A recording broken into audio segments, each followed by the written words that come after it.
ರಾಯಚೂರು ಒಳ ಮೀಸಲಾತಿ ಜಾರಿ ಹೋರಾಟದಲ್ಲಿ ಪೆಟ್ರೋಲ್ ಸುರಿದುಕೊಂಡು ಭರತ್ ಎಂಬ ಯುವಕ ಆತ್ಮಹತ್ಯೆಗೆ ಯತ್ನ. ರಾಯಚೂರು ಒಳ ಮೀಸಲಾತಿ ಜಾರಿ ಹೋರಾಟದಲ್ಲಿ ಭರತ್ ಎಂಬ ಯುವಕ ಪೆಟ್ರೋಲ್ ಸುರಿದುಕೊಂಡು ಆತ್ಮಹತ್ಯೆಗೆ ಯತ್ನಿಸಿದ ಘಟನೆ ನಡೆದಿದೆ.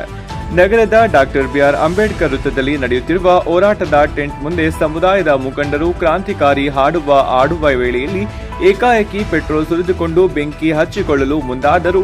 ಶರ್ಟ್ ಬಿಚ್ಚಿ ಪೆಟ್ರೋಲ್ ಸುರಿದುಕೊಂಡು ಕಾರಣ ಅಲ್ಲಿಯೇ ಇದ್ದ ಪೊಲೀಸರು ತಕ್ಷಣ ಆಗಮಿಸಿ ಬೆಂಕಿ ಪೊಟ್ಟಣ ಪಡೆದು ಅನಾಹುತ ತಪ್ಪಿಸಿ ಆಂಬ್ಯುಲೆನ್ಸ್ನಲ್ಲಿ ಕರೆದುಕೊಂಡು ರಿಮ್ಸ್ ಆಸ್ಪತ್ರೆಗೆ ಹೋದರು. ವರದಿಗಾರರು ಕಾರಳದಿನ್ನಿ ವೀರನಗೌಡ.